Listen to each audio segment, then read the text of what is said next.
Welcome back to my channel. তো জানি আমার অনেক দিন ভিডিও দেওয়া হয়নি, কারণ আমার এক্সাম চলছিল আর এখন এক্সাম তো শেষ হয়ে গেছে। আর অনেক দিন পরে আমি একটা বিয়েবাড়ি নিমন্ত্রণও পেয়েছি আজ, তো সেখানেই যাব। আর বিয়েটা হচ্ছে আমাদের স্যারের, মানে আমি যেখানে পড়তে যাই সেই স্যারের, টিউশন স্যারের। তো চলো, আশা করি ব্লগটা তোমাদের ভালো লাগবে, আর ভালো লাগলে লাইক কমেন্ট শেয়ার করে দিও। তো চলো দেখতে থাকো। আমি এখানে প্রথমেই ঘর গুছিয়ে নিয়েছি, সেটা আর তোমাদের দেখানো হয়নি। আর আমি তারপরে আমার সাজের জিনিসগুলো ঠিক করে রাখছিলাম, কারণ সব এলোমেলো হয়ে পড়েছিল।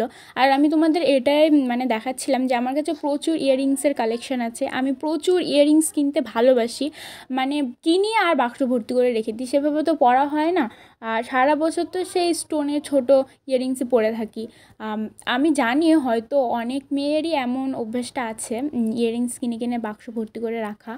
আমারও সেটা আছে। তোমরা কারা কারা এমনটা করো অবশ্যই আমাকে কমেন্টে জানিও। তো চলো সব কিছু এখন গুছিয়ে রেখে দিই, তোমরা দেখতে থাকো।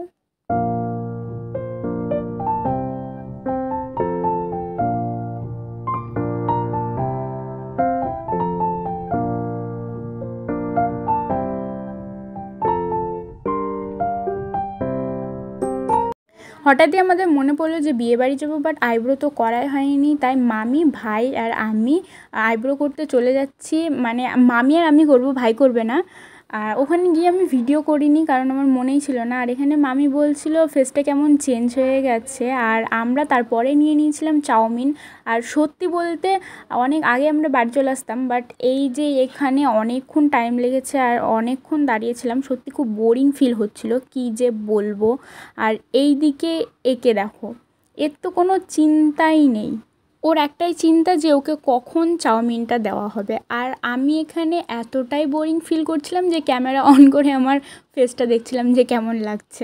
তো হয়ে গেছে আমাদের চাউমিন নেওয়া, এবার চলো বাড়ি যাই।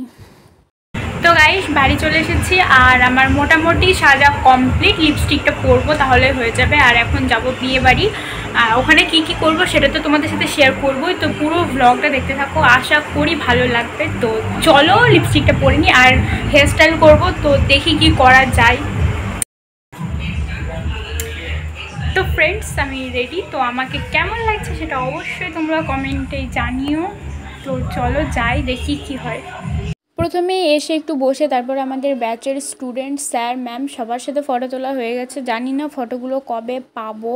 আর অনেকটা রাত হয়ে গিয়েছিল, বাড়ি যাব, সেই জন্য আমরা খেতে বসে পড়েছিলাম। আর প্রথমে পাতা দিয়ে দিয়েছিল, তারপরে লেবু, স্যালাড, মানে লেবুটা হয়তো স্যালাডের মধ্যে পড়ে, জানি না। তারপরে পড়ে গিয়েছিল হচ্ছে ফ্রাইড রাইস, আর ফ্রাইড রাইসের সাথে পনিরের কিছু একটা তরকারি ছিল, জানি না, আমার নাম ঠিক মনে নেই। তারপরে ভাত, ডাল, মানে আমার ফ্রাইড রাইস শেষ হতে না হতে ভাত ডাল চলে এসেছিলো। তারপরে পটল চিংড়ি ছিল, আর পাঁপড় ছিল, মাংস, দই, মিষ্টি, যা যা থাকে সবই ছিল। তারপরে আইসক্রিম খেয়ে আমি বাড়ি চলে এসেছিলাম। ভিডিওটা এই পর্যন্তই। ভালো লাগলে লাইক কমেন্ট শেয়ার করে দিও। দেখা হচ্ছে নেক্সট কোনো ভ্লগে।